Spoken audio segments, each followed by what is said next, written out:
Ma famille disait à tout le monde que j'avais échoué. J'étais assis tranquillement à la cérémonie de promotion de mon frère.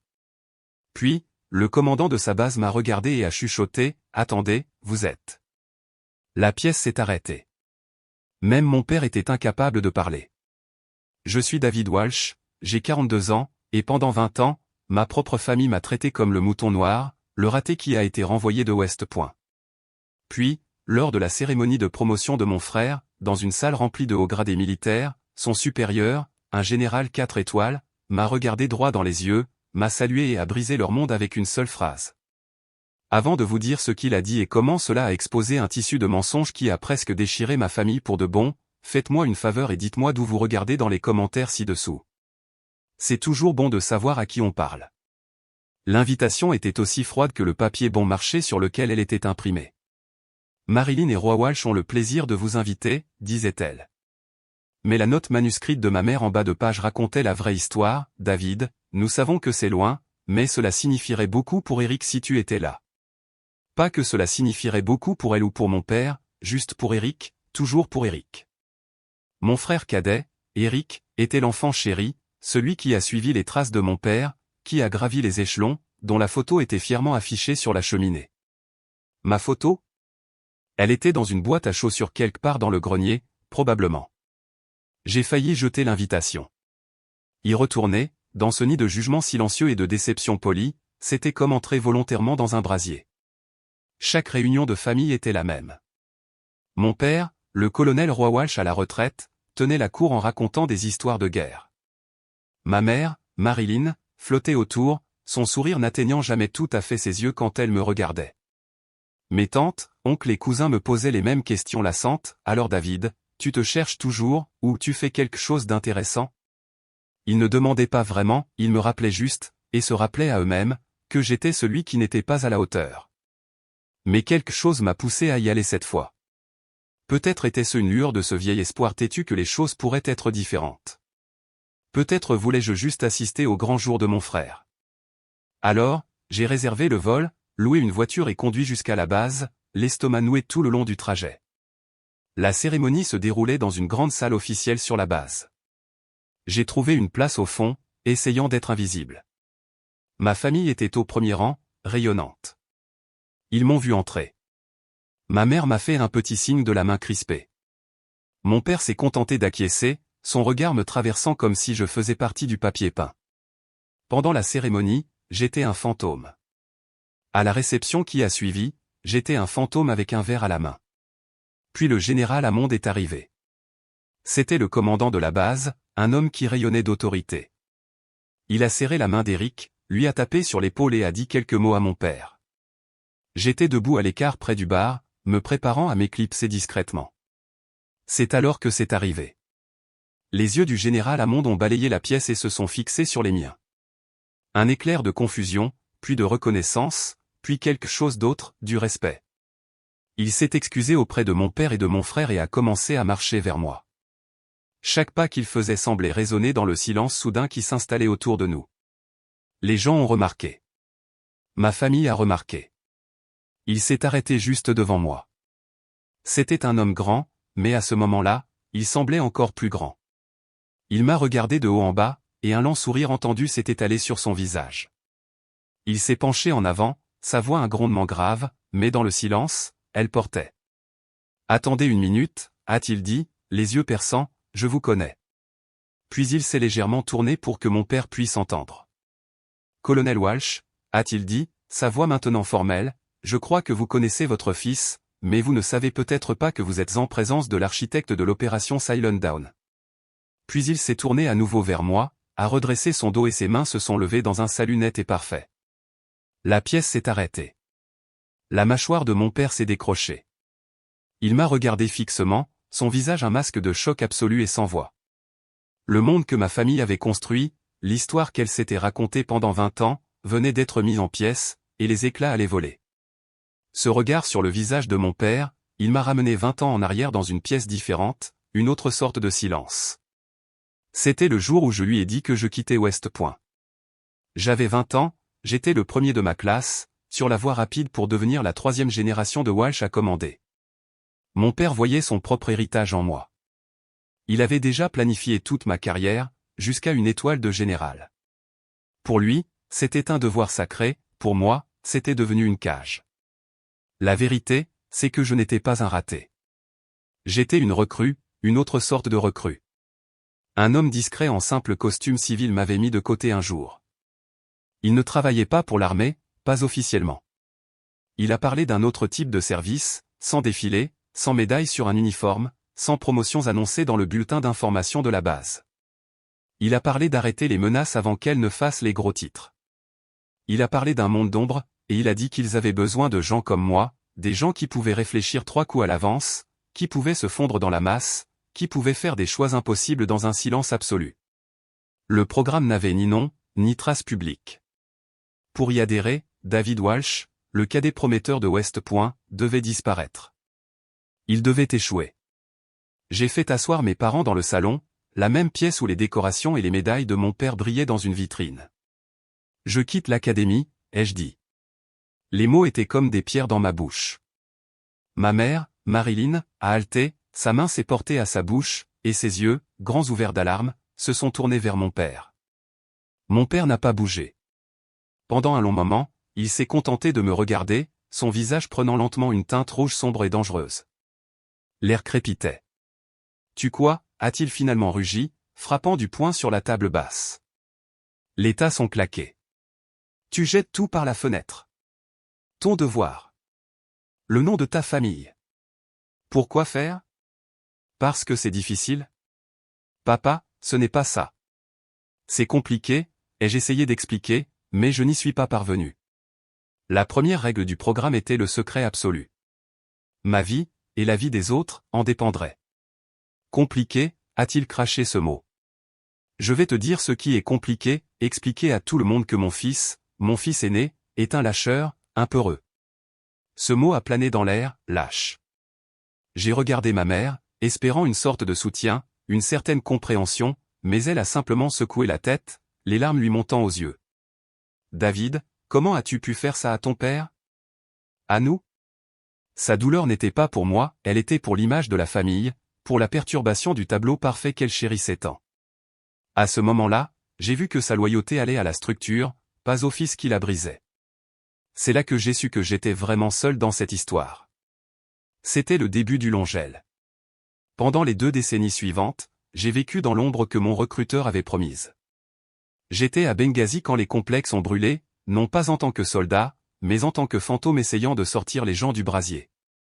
J'ai passé 18 mois dans une jungle colombienne, ma peau teintée de brun, mon espagnol suffisamment courant pour passer pour un local, recueillant des renseignements sur un cartel qui finançait des réseaux terroristes. J'ai appris à dormir avec un œil ouvert, à ne faire confiance à personne, à peser chaque mot. Ma seule véritable connexion avec ce monde, ma seule bouée de sauvetage, était une femme nommée Sarah Jenkins. Sarah était mon contact. C'était une voix sur une ligne sécurisée, un visage dans un appel vidéo fortement crypté.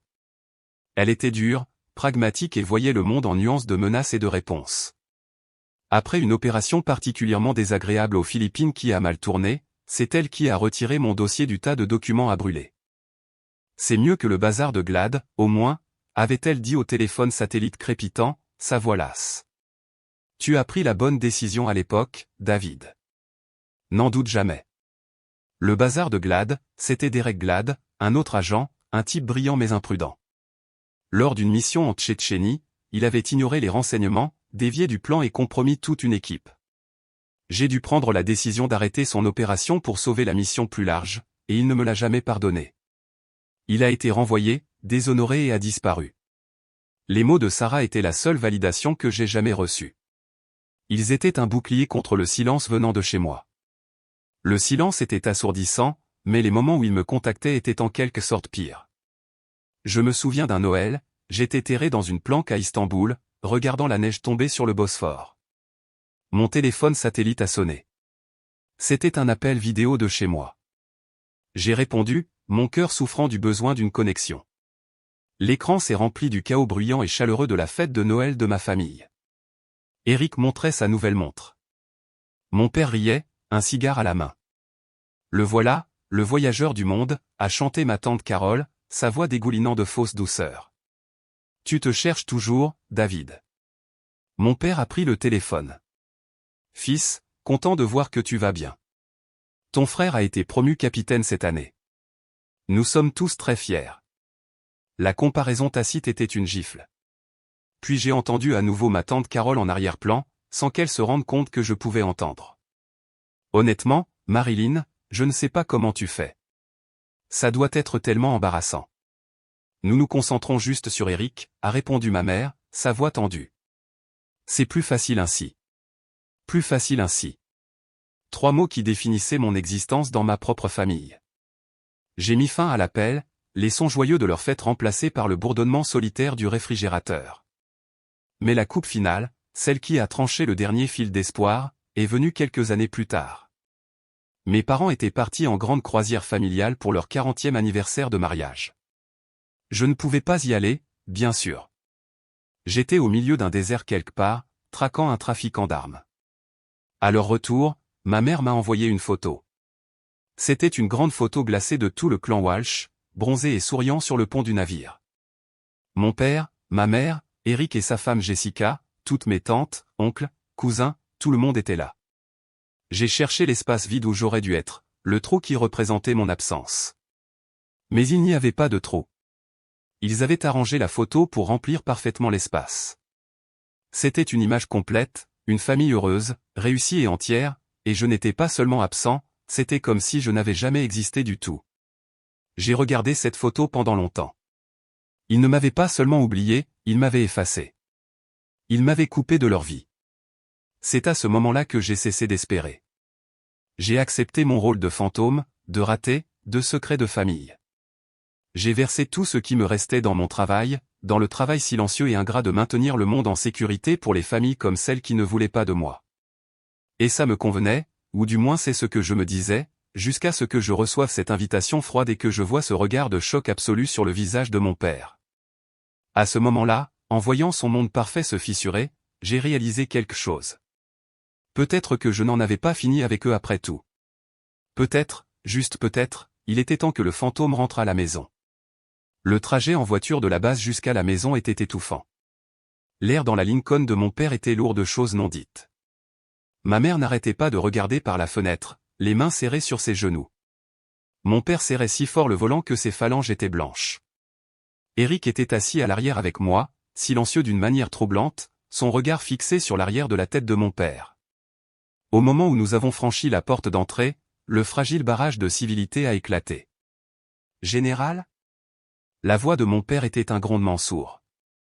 Il a jeté ses clés sur la table du hall avec un bruit qui nous a tous fait sursauter. Il s'est tourné vers moi, les yeux brûlants d'un feu froid que je connaissais trop bien. Ce n'était pas de la fierté, c'était de la fureur. Qu'est-ce que c'était que ça, David ?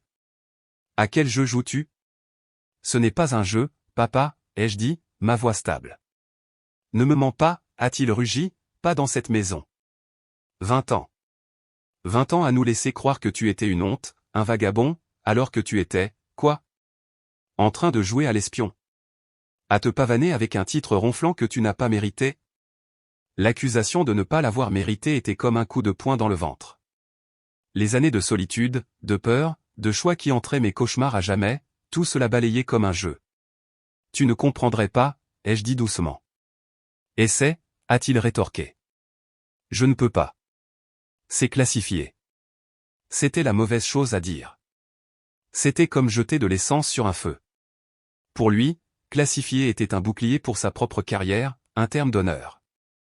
Venant de moi, cela sonnait comme une excuse, une insulte. Classifié, a-t-il raillé, se détournant de moi avec dégoût. La seule chose classifiée ici, c'est ton manque de respect monumental pour cette famille. Ma mère a enfin parlé, sa voix tremblant. David, tout ce temps, tu aurais pu nous le dire. Nous étions inquiets. Vous l'étiez, ai-je demandé, la regardant droit dans les yeux. Vous étiez inquiet, ou vous étiez embarrassé ? Elle a tressailli, son regard tombant sur le sol. Et dans son silence, j'ai eu ma réponse. Il ne s'agissait jamais de moi, il s'agissait d'eux, de leur réputation, du récit parfait de leur famille. J'étais une vérité dérangeante qu'ils avaient choisi d'enterrer. Eric, qui avait été silencieux jusqu'à présent, a finalement pris la parole. Alors, qu'est-ce que ça veut dire, a-t-il demandé, sa voix tendue. Architecte de l'opération Silent Down? Qu'est-ce que c'est? J'ai regardé mon frère. Dans ses yeux, je ne voyais pas de curiosité, je voyais une lueur du même monstre aux yeux verts que j'avais vu toute sa vie, la jalousie. Même avec sa promotion, même avec tous les éloges, le fantôme dans le coin venait de jeter une ombre sur son grand jour. Avant que je puisse répondre, le journal local à la télévision dans le coin de la pièce a interrompu son programme avec un reportage spécial. Nous recevons des nouvelles urgentes ce soir concernant une atteinte importante à la sécurité nationale, a déclaré la présentatrice, son visage grave. Des sources à l'intérieur du Pentagone parlent d'une fuite massive de données compromettant potentiellement des opérations et du personnel secret. Nous avons tous figé. La tête de mon père s'est tournée brusquement de la télévision vers moi, ses yeux, qui brûlaient de colère, étaient maintenant remplis d'une émotion nouvelle et terrifiante, la suspicion. « David, a-t-il dit, sa voix dangereusement basse, qu'as-tu fait ?» Plus tard dans la nuit, la maison était silencieuse, mais c'était le silence fort et résonnant d'un champ de bataille après la première salve. J'étais dans la chambre d'amis, fixant le plafond, mon esprit s'emballant. Mon téléphone, un appareil satellite sécurisé que je gardais toujours avec moi, a vibré. C'était un seul message texte crypté de Sarah, drapeau rouge sur un ancien réseau. Accès à un fichier dormant déclenché. La piste commence à l'adresse IP de ton père. Mon sang s'est glacé. L'adresse IP de mon père? Cela n'avait aucun sens. Il était à la retraite. Il n'avait plus ce genre d'accès. Puis une pensée essayante a commencé à se former. La scène change sans que je le voie. Dans une autre pièce, Eric était assis dans l'ancien bureau de mon père. La pièce était un sanctuaire à la carrière de mon père, rempli de livres sur l'histoire militaire et de cartes d'anciennes campagnes. Sur l'écran du vieil ordinateur de bureau lourd et démodé, il était connecté à un réseau auquel il n'avait pas le droit d'accéder.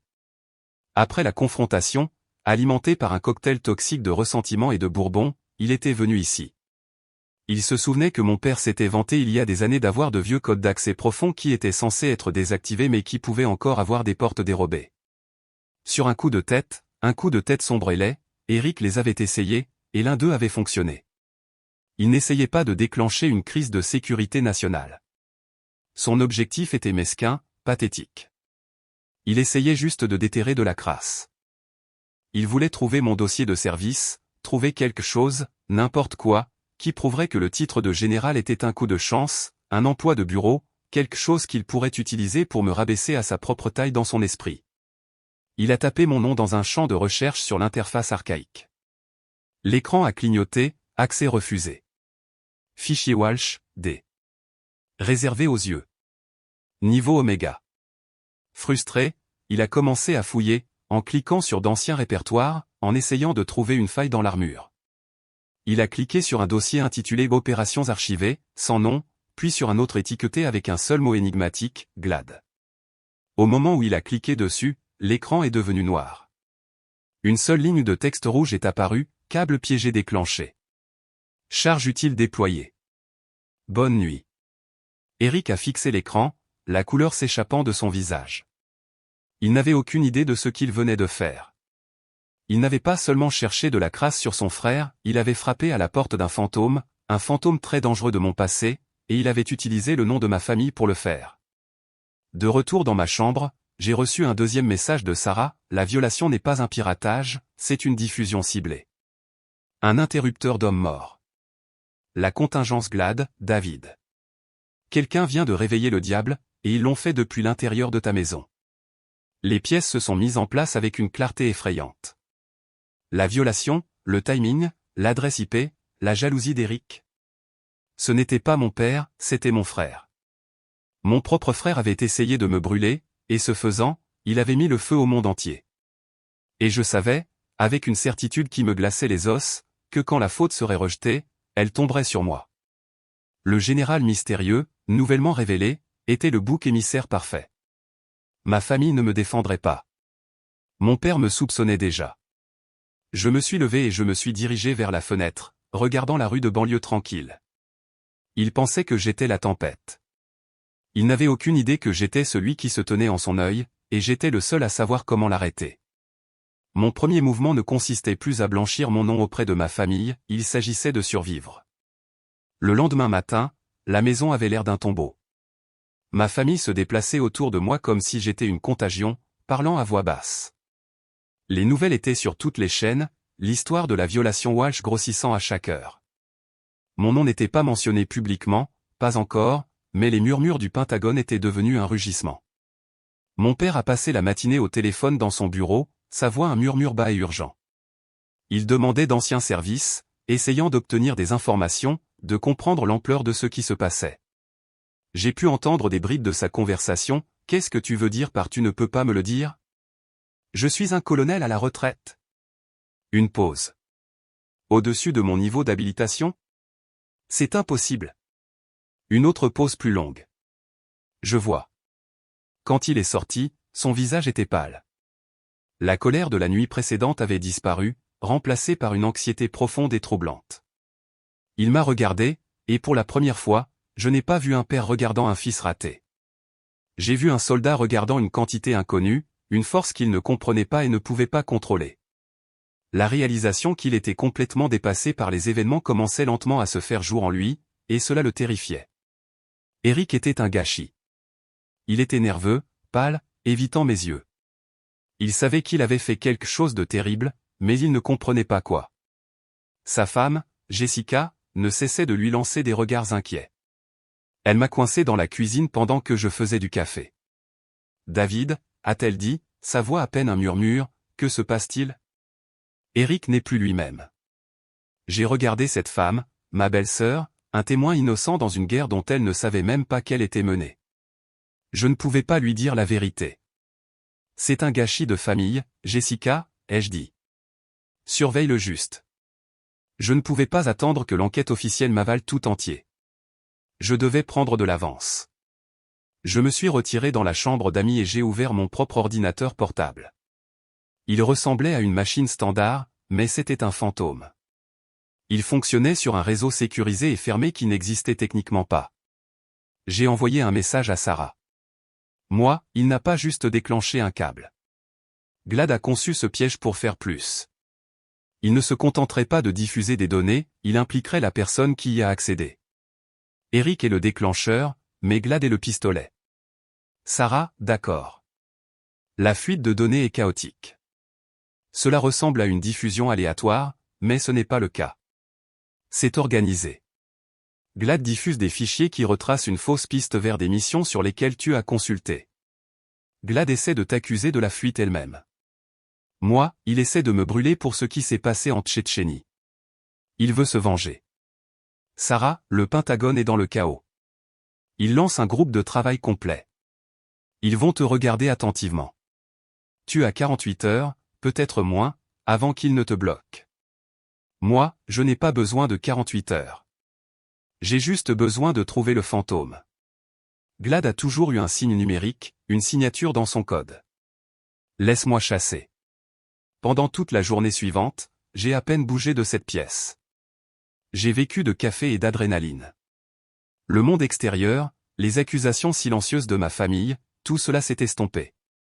Il n'y avait que moi, le code et un fantôme que je devais attraper. C'était familier, presque confortable. C'était mon monde.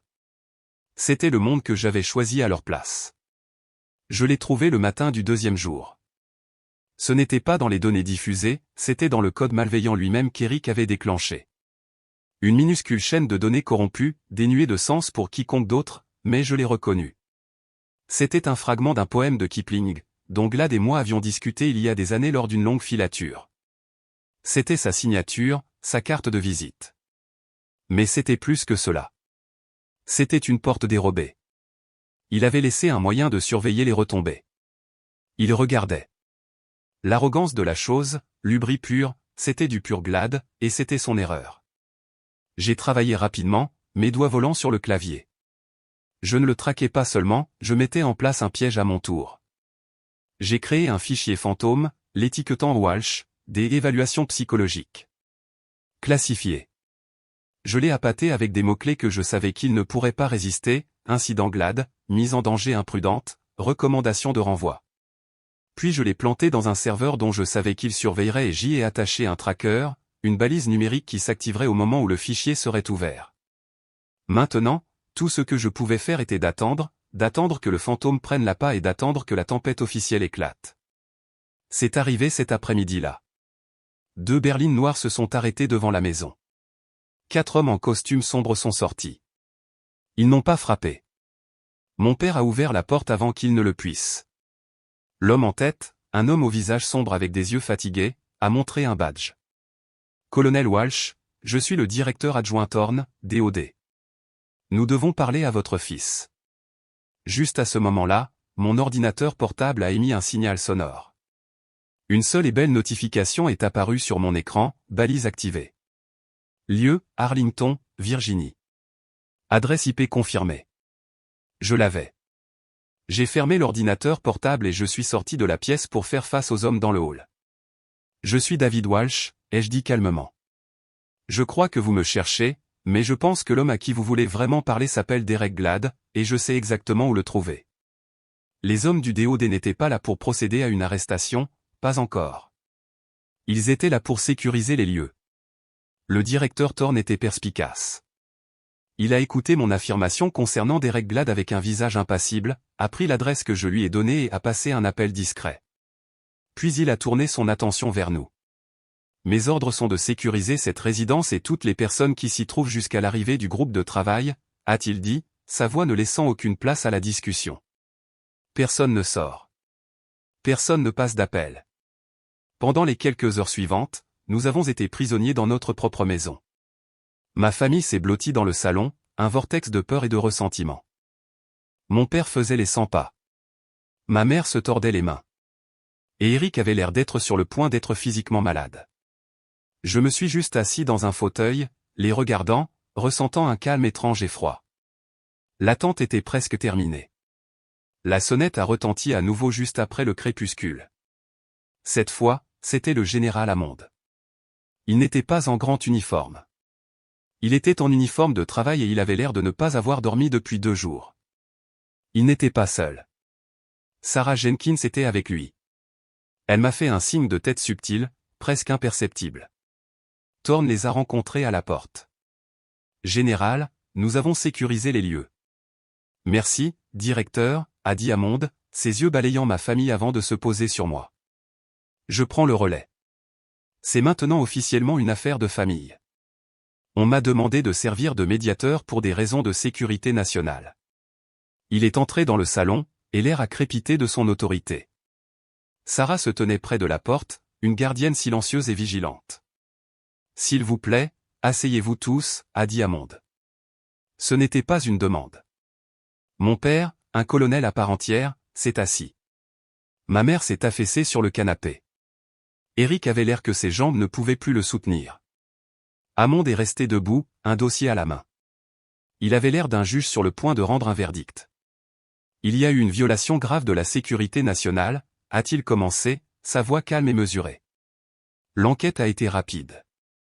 Nous savons ce qui s'est passé, et cela a commencé ici, dans cette maison. Il s'est arrêté, laissant le poids de ses mots s'installer. Il a regardé directement Eric. Eric Walsh, a-t-il dit, sa voix plate, la nuit de votre promotion, vous avez utilisé les anciennes informations d'identification de votre père pour accéder illégalement à un réseau sécurisé du DOD. Eric a étouffé un sanglot, son visage s'effondrant. Je ne voulais pas. Je cherchais juste. Hammond a terminé pour lui, sa voix dépourvue de sympathie. Vous cherchiez des informations sur votre frère. Vos actions, nées de la jalousie professionnelle, étaient stupides et imprudentes. Vous avez déclenché un câble que vous ne compreniez pas, et pour cela, vous ferez l'objet d'une réprimande officielle. Vous pouvez oublier cette promotion pendant au moins les 5 prochaines années. Vous avez de la chance de pouvoir conserver votre carrière. Ma mère a halté, posant sa main sur l'épaule d'Eric. Mon père s'est contenté de fixer le sol, le visage cendré. C'était le premier domino. Hammond a laissé le silence planer un instant avant de reprendre. Mais, a-t-il dit, et ce mot a tranché la tension, bien que vos actions aient été la clé dans la serrure, Eric, vous n'êtes pas celui qui a construit la bombe. Il a tourné son regard vers mon père. Roi, vous et moi nous connaissons depuis longtemps. Nous avons servi ensemble, mais vous ne connaissez pas votre propre fils. Il s'est ensuite tourné vers moi. Depuis 20 ans, David Walsh sert ce pays avec une capacité que peu peuvent comprendre et dont personne ne peut parler. Il a opéré dans les coins les plus sombres du monde, faisant des sacrifices que vous ne pouvez même pas imaginer, tout en laissant croire à sa propre famille qu'il était un raté. Il a ouvert le dossier qu'il tenait à la main. L'homme responsable de cette fuite est un ancien agent déshonoré nommé Derek Glad, un homme qui a été démis de ses fonctions après que son imprudence nous a presque coûté une douzaine de vies en Tchétchénie. L'homme qui a pris cette décision, la décision difficile mais juste de le démettre de ses fonctions, était votre fils, David. Il a sorti une seule feuille de papier. Glad a passé des années à construire un dispositif de sécurité numérique à retardement, un piège conçu pour diffuser des données compromettantes et, plus important encore, pour piéger la personne qui l'avait dénoncé. La bêtise d'Eric a réveillé la bête, mais la bête avait un nom, et c'était Derek Glad. Il y a 1 heure, grâce à un tracker numérique placé par David, Derek Glad est en détention fédérale à Arlington, en Virginie. La pièce était totalement silencieuse. Le seul bruit était la respiration saccadée de mon frère. Le deuxième domino était tombé. Maintenant, passons au dernier. Le général Hammond s'est approché de la table basse et y a déposé le dossier. Il a atterri avec un bruit sourd et léger. « Roi, a-t-il dit, sa voix plus douce maintenant, j'ai été autorisé à vous montrer ceci. Il a été fortement caviardé, mais c'est suffisant. C'est pourquoi votre fils devait garder ses secrets. » Mon père a regardé le dossier comme si c'était un serpent. Hésitant, il a tendu la main et l'a ouvert. Ses yeux ont parcouru la première page. Je savais ce qu'il voyait. Ce n'était pas une liste de promotions ou de récompenses. C'était une liste d'opérations, codée et datée, à côté de chacune une seule ligne de résumé. Opération Aube silencieuse, agent de Soul neutralisé. Direction de cellules terroristes a empêché une attaque à la bombe sale sur une capitale européenne. Opération Fantôme du désert, infiltration sous couverture profonde a recueilli des renseignements menant au démantèlement d'un réseau de trafic d'armes. Blessé au combat, auto-évacué. Opération Ombre de la rivière, sauvetage d'otages.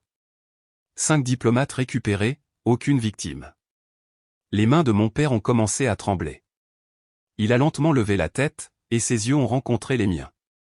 La colère, la suspicion, la fierté, tout avait disparu. Il ne restait qu'une honte profonde et viscérale. Les fondations de son monde, son code d'honneur et de devoir noir et blanc, avaient été brisées en 1000 morceaux. Son fils, le lâcheur, le peureux, était un héros à une échelle qu'il pouvait à peine comprendre, un héros qu'il avait méprisé pendant 2 décennies. Marilyn, ma mère, pleurait ouvertement maintenant, pas pour Eric mais pour moi, pour les années perdues, pour la cruauté de leur jugement. À ce moment-là, je n'ai ressenti aucun triomphe, aucune satisfaction dans leur douleur.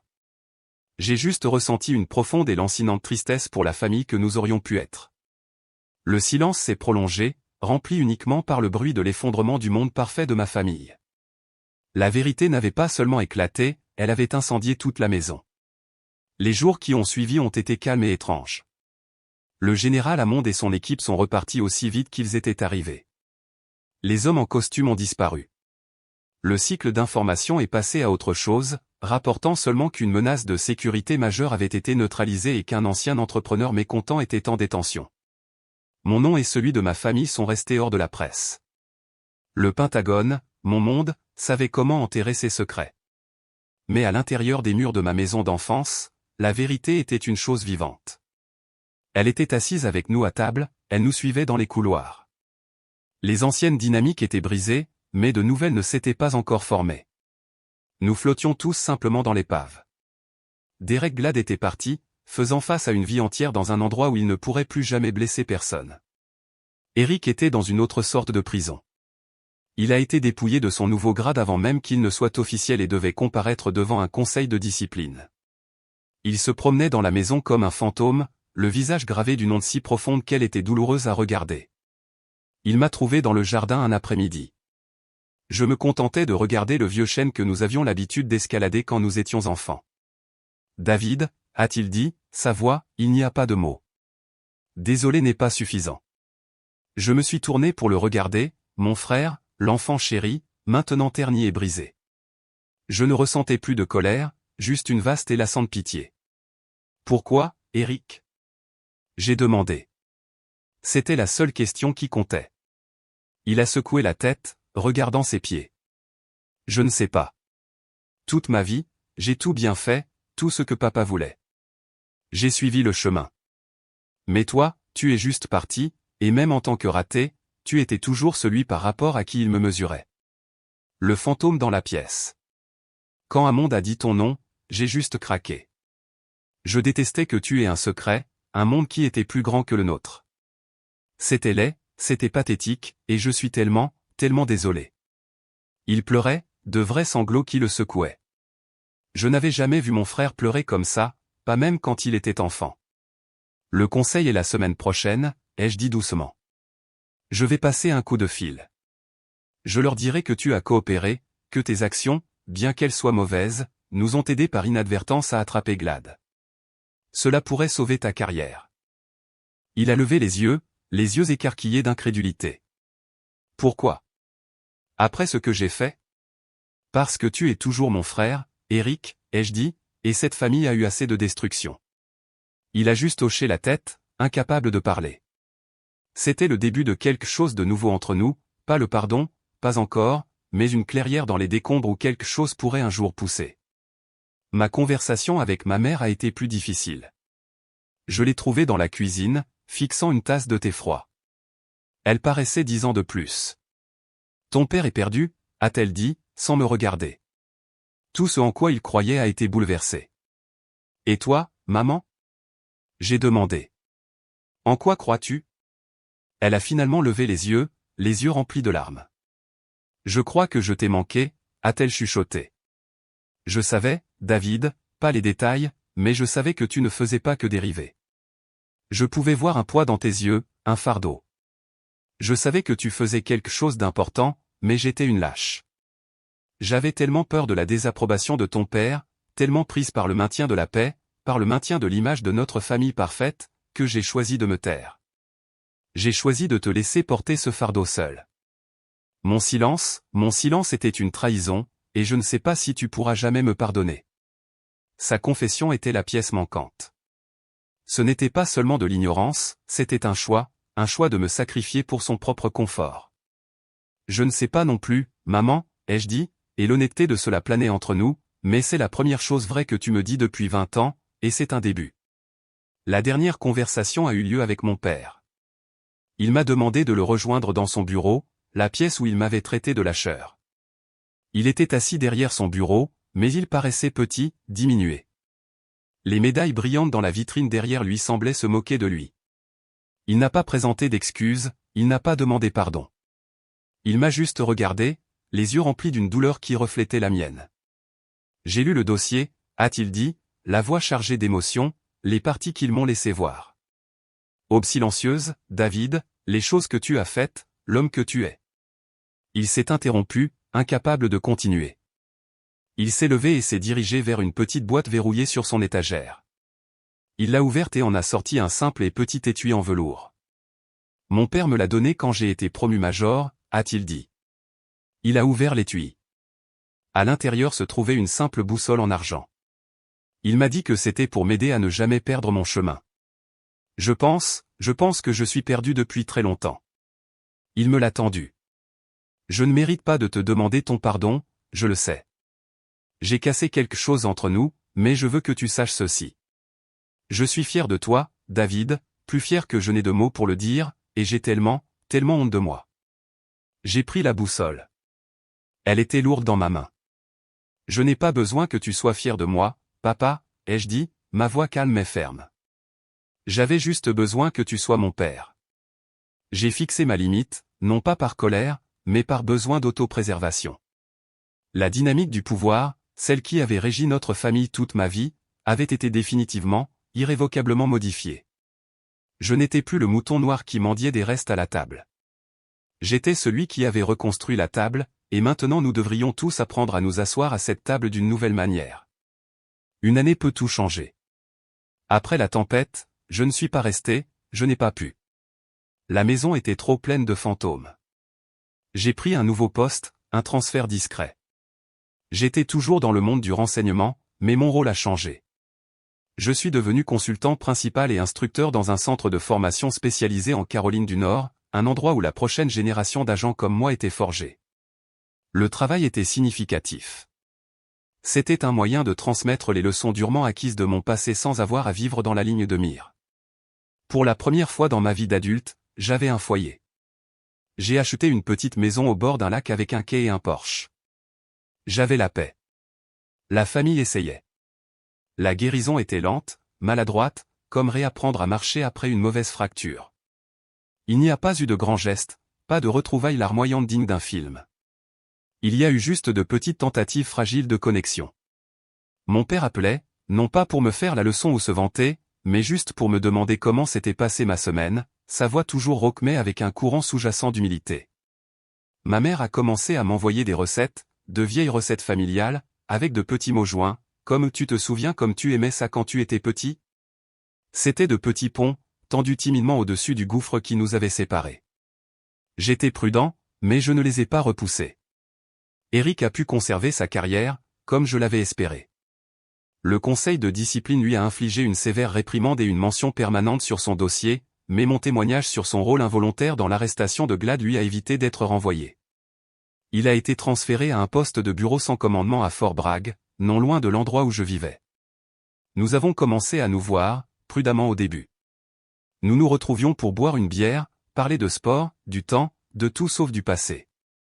Mais lentement, les murs ont commencé à s'écrouler. Il était différent, humilié. Le bord arrogant avait disparu, remplacé par une réflexion tranquille. Il voyait un thérapeute, m'a-t-il dit un soir.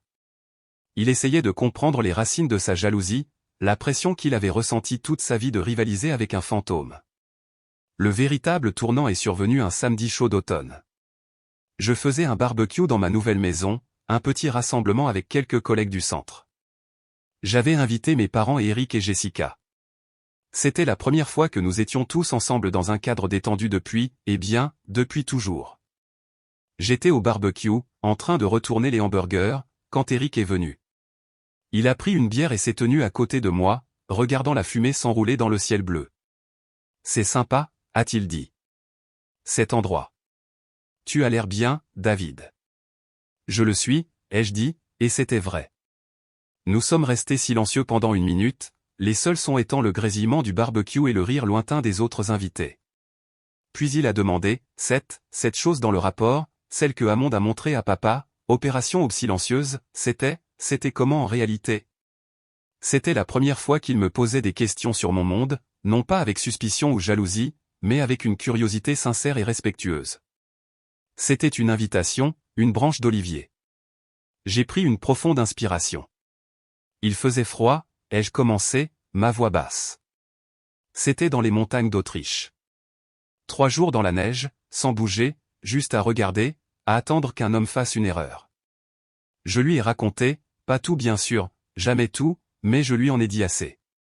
Je lui ai parlé de la peur, de l'adrénaline, du poids impossible de savoir que des centaines de vies dépendaient de ce que tu ne scies pas au mauvais moment. Pendant que je parlais, il s'est contenté d'écouter, les yeux fixés sur mon visage. Il ne voyait plus un rival. Il voyait son frère. Pour la première fois, il me voyait vraiment. C'était un moment calme, mais c'était plus puissant que n'importe quelle excuse. C'était le début de notre chemin de retour pour redevenir des frères. Plus tard ce soir-là, alors que le soleil se couchait sur le lac, ma mère est sortie sur le porche où j'étais assis. Elle m'a tendu un verre de thé glacé. Elle s'est assise dans la chaise à côté de moi, et nous avons regardé les couleurs changer sur l'eau. Il est différent maintenant, a-t-elle dit, en désignant mon père, qui parlait à l'un de mes collègues. Silencieux. Il écoute plus. Il n'est pas le seul, ai-je dit. Elle a souri, un sourire triste et sincère. Elle a tendu la main et a posé sa main sur mon bras. Son toucher était hésitant mais chaleureux. Je suis désolé, David, a-t-elle chuchoté, et cette fois les mots ont semblé différents. Il n'était pas seulement un aveu d'échec. C'était une supplique. Je sais que je ne peux pas revenir sur les années, le silence, mais je veux que tu saches que j'ai toujours su que tu portais quelque chose de lourd. Je pouvais le voir dans tes yeux, même quand tu étais un garçon. J'étais juste trop faible, trop effrayé par sa colère pour être la mère dont tu avais besoin. J'ai choisi sa fierté plutôt que la douleur de mon fils, et je le regretterai pour le reste de ma vie. J'ai regardé ma mère, ses yeux fatigués et les lignes de regret gravées sur son visage, et j'ai senti quelque chose bouger en moi. Ce n'était pas un pardon total, ce n'était pas l'oubli, c'était l'acceptation, une acceptation de son humanité imparfaite et de la mienne. Je sais, maman, ai-je dit, et j'ai recouvert sa main avec la mienne. Je sais. La blessure était toujours là, elle serait toujours là, une cicatrice pour nous rappeler les dégâts causés, mais pour la première fois, j'avais l'impression qu'elle pouvait enfin commencer à guérir. C'est drôle comme on peut passer la moitié de sa vie à fuir quelque chose pour finalement découvrir que ce vers quoi on fuyait était en réalité une version différente de cette chose. J'ai passé 20 ans à construire des murs pour protéger un secret, mais le secret était aussi un mur qui m'empêchait d'être avec ma propre famille. Le détruire a été la chose la plus douloureuse et la plus nécessaire que j'ai jamais faite. Quelques semaines après ce barbecue, un colis est arrivé par la poste. Il venait de mon père. À l'intérieur, il n'y avait pas de lettres, juste un simple cadre en bois sombre, et dedans, une nouvelle photo. Elle avait été prise ce jour-là sur mon porche. Nous étions tous là, moi, ma mère et mon père, Eric et Jessica. Nous sourions tous, pas les sourires forcés et parfaits des anciennes photos, mais de vrais sourires, un peu désordonnés, authentiques, ceux qui viennent après le passage d'une tempête et où l'on est juste reconnaissant du soleil. J'ai regardé cette photo, une photo complète où personne n'était recadré, et j'ai ressenti un sentiment de paix qui m'était étranger pendant la majeure partie de ma vie. J'ai posé le cadre sur ma cheminée. À côté, j'ai placé la petite boussole en argent que mon père m'avait donnée. Il pensait qu'il me l'avait donnée pour que je ne perde pas mon chemin, mais je pense qu'il me l'a donnée en réalité pour qu'il puisse trouver le sien. Ma famille n'est pas parfaite. Nous sommes marqués, et nous sommes toujours en train d'apprendre. Nous sommes un ensemble de morceaux brisés recollés avec soin et prudence. Mais nous le faisons ensemble. La vérité est que je n'ai pas lutté toutes ces années pour être justifié. Je n'ai pas enduré le silence et le jugement juste pour leur prouver qu'ils avaient tort. Je l'ai fait, je réalise maintenant, pour le simple et paisible espoir d'avoir un jour une famille à nouveau, pas celle dans laquelle je suis né, mais celle que nous avons choisi de construire à partir des décombres, une famille construite non pas sur la fierté ou les apparences, mais sur la vérité difficile, désordonnée et magnifique. Et c'est une mission qui valait tous les sacrifices. Merci d'avoir écouté mon histoire. J'espère qu'elle a résonné en vous d'une manière ou d'une autre. Nous avons tous nos propres batailles, nos propres familles, nos propres luttes pour être vus pour ce que nous sommes vraiment. Avez-vous déjà été dans une situation où vous avez été complètement incompris par les personnes censées le mieux vous connaître? Partagez votre histoire dans les commentaires ci-dessous.